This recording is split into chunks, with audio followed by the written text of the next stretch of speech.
नाशिकच्या प्राचीन कपालेश्वर मंदिरात पुन्हा एकदा गुरव घराण्यांमध्ये तणावाचं वातावरण निर्माण झालंय। मंदिरातील पूजा आणि ताबा घेण्याच्या परंपरेवरून दोन गुरव घराण्यांतून रविवारी सकाळी 9च्या सुमारास उग्रवाद झाला आणि यामुळे काही काळ मंदिर परिसरात तणावाचं वातावरण निर्माण झालं। या प्रकरणी अनिल जनार्दन भगवान यांनी पंचवटी पोलीस ठाण्यात फिर्याद दिली आहे।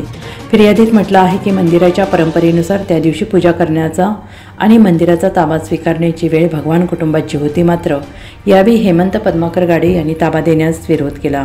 वादाच्या स्वरूपात त्यांनी शिवीगाळ केली, कुटुंबियांना दमदाटी केली असल्याचा आरोप करण्यात आला।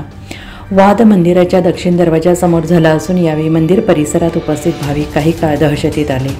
संपूर्ण प्रकार सीसीटीव्ही कॅमेऱ्यामध्ये कैद झालेला असून यातील व्हिडिओ सोशल मीडियावर व्हायरल झाला आहे। या व्हिडिओ दोन्ही घराण्यातील व्यक्ती एकमेकांवर धावून जाताना शाब्दिक चकमक करताना दिसत आहेत।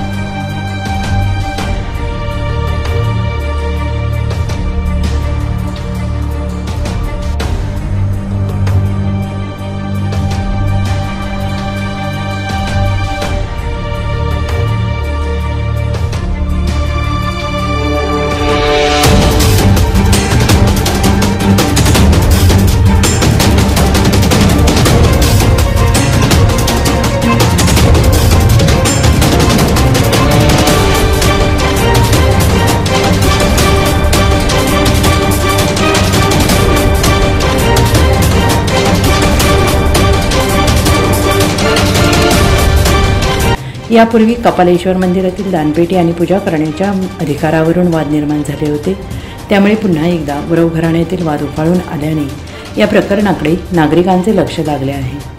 सध्या या प्रकरणी पोलिसांनी तक्रार नोंदवून अधिक तपास सुरू केला आहे। NCN न्यूजसाठी रोहन दनी, नाशिक।